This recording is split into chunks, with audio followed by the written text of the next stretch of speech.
This is the Wildcat Football Review with Edgewood Academy head coach Bobby Carr.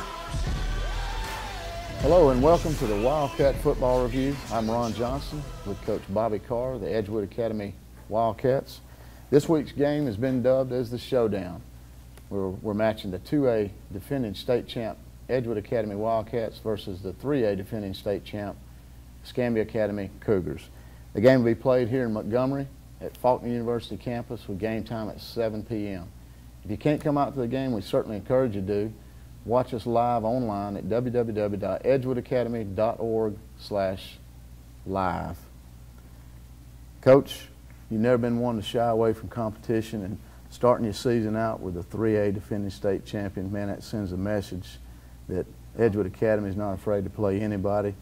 How have you used that in the off season to motivate you guys and keep them focused on the task at hand? Well, first of all, I think it's a game that everybody's wanted to watch and wanted to see. I mean, they're very talented, well coached, a lot of skill, very similar to Edgewood. And I thought scheduling this game early on in the season the way we're doing it would really get our guys' attention in the summer and get us focused and ready. And you know, we worked extremely hard. We've got a lot of shoes to fill. Losing 19 seniors off last year's team, but I think we'll be ready come kickoff. That's great. Coach, as you know, it's easier to get to the top than to stay on top. There's been a lot of great teams from high school, college to pro that's been able to get to the top, but staying there has been the challenge for them. And you've got 5 straight state champions. Yeah. You got the nation's longest winning streak, state record 58 straight games that you've won. Coach, how do you do it? How do you keep you guys focused and hungry, especially when they've had so much success on the field? I think that's a challenge in anything, not just in sports and coaching, but in business. It's a lot easier. It's hard to get to a point where you're successful in anything you do, but it's even harder to remain there year in and year out. And I tell our guys, it's kind of like, you know, we pretty much created a monster here, and the only way to survive is to feed that monster. And we talk every day about, when you're on the top of the mountain, there's no room for chairs. You got to keep building bricks and keep adding because everybody else is climbing that mountain to get you. And you know, it's up to these guys to keep the bar where it's at. In the past, those teams have bought into what we're doing, and they've, like I've said, I had this question the other day, Coach, what are you going to do to defend the title? Well, we're not defending the title. Those trophies are in those trophy cases, and they're not coming out. It's up to this group right here and this year, and what they're going to do. Like I said, we've got a pile of positions to fill. We're younger than we've ever been, but talent-wise, we're probably as talented as we've ever been as well. But you know, we just got to stay focused. And the one big key for us is the team unity that we've had. And to me, it starts with our coaching staff and trickles down to our players. And you know, everybody puts their differences aside, no matter where you come from, what town you're from, whatever. Our goal is to make sure at the end of the day, Edgewood's the last team standing, and that little E on the front of their jersey is more important than the last name on the back. Coach, you mentioned you had 19 seniors last year. That's a lot of good players that you lost. Yeah. You've only got 8 seniors, I believe, this year on your team, but you were able to add a pretty good senior and quarterback, foreign exchange student from Canada, Nathan Rourke. Had an opportunity this week to spend some time with him. Can we go to that clip? There you go. Well, I think there's still a lot of things that we need to do. Personally, I think I need to be a little bit more consistent with my game. Coming in as someone who's new, I think I need to still go out and embrace my role as a leader and as a player and do my job on and off the field. But this team really knows how to win, and they've shown that. We went to a couple of 7-on-7s. We've been working out really, really hard, and you can tell that they want it. You can go in the locker room and just feel kind of like a buzz, and people, you know, they want it, and that's the situation you want to be in.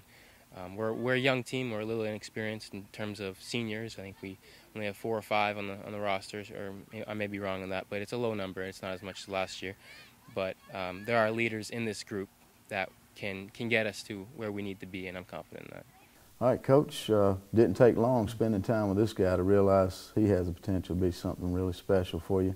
Can you talk about what he's meant for your team? Yeah, well, you know, it's kind of ironic how it all happened. I got a call from an agency out of Toronto that places Canadian kids in America that they feel like have a chance to play college football, and they wanted to know if we had a need for a quarterback.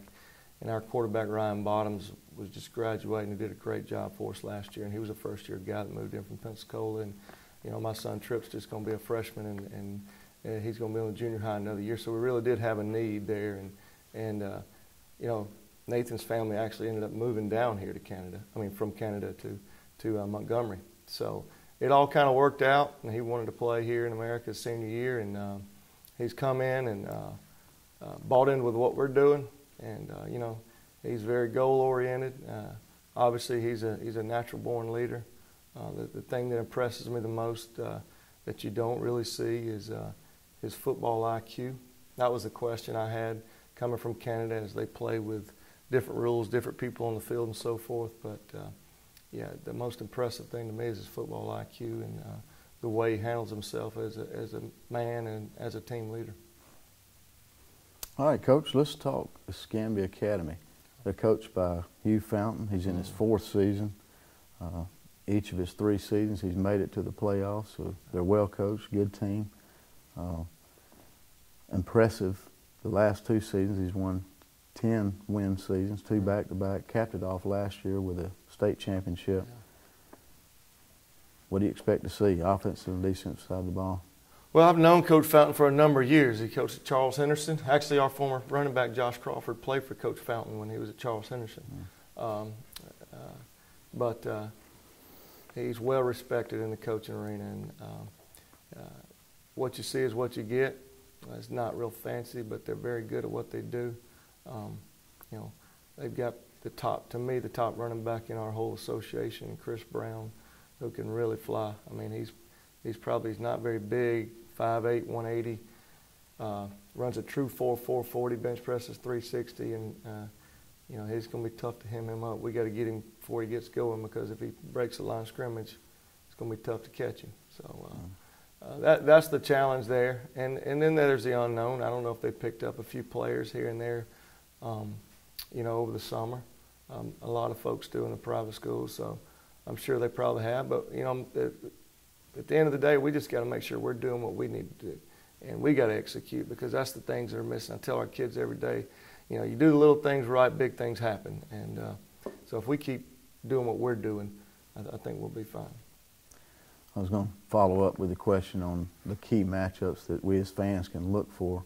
You mentioned that Chris Brown running back. Do you know of any more for their side of the ball and for our side? Who are they going to have to stop? Their quarterback, I don't know his name, number 2, he's really, really athletic. I think that's probably their 1-2 punch, I would think. And they're a lot like us as well. As far as last year, they lost a number of players, mostly on the interior line. And so I would think that's probably the question mark for them. But our defense just has to hem up that quarterback and running back. And as far as our offense against their defense, John Gartman's well-respected defense coordinator. And does a good job for them. And they run a 3-3 stack, and they'll kind of mix their coverages up. So, and we've got some things we're looking at, and it's just up to Nathan to make sure he gets us in the right play according to what they're doing on their defense. Coach, you got some nice facilities here, especially for a high school. This is about like a college, a small college, and I know you're proud of them. Last week was a real special week for you, in that you got to name your new locker room after one of your former players, Spencer Coleman Jr. Can you talk about what that meant to you personally and what it means to your program? Yeah, it was pretty emotional. The Coleman family as a whole means a whole lot to Edgewood, to me, and they've been a part of me for the 15 years I've been here at Edgewood. And Dr. Coleman's been our team doctor. I've coached their 3 boys. Spencer was the oldest of the 3, and he was kind of an overachiever, I guess you might say, and he got, as he got older and more physically mature, he got on the field his senior year, and he went from a guy that we wasn't sure was ever going to get on the field to actually being a player that contributed and made all-county his senior year. And to me, it's players like Spencer Coleman that makes Edgewood football what it is today. And it was just a tremendous honor for all of us to name our locker room after Spencer J., who tragically got killed in a car wreck back last spring. Yeah. All right, Coach, good luck on the season. Look forward to spending time with you each week as we talk about how our team played the previous week and the opponent for the upcoming week. Again, guys, the game will be this Thursday night in Montgomery, Faulkner University campus, 7 p.m. Central Time kick. If you can't be with us live, watch us online at www.edgewoodacademy.org/live.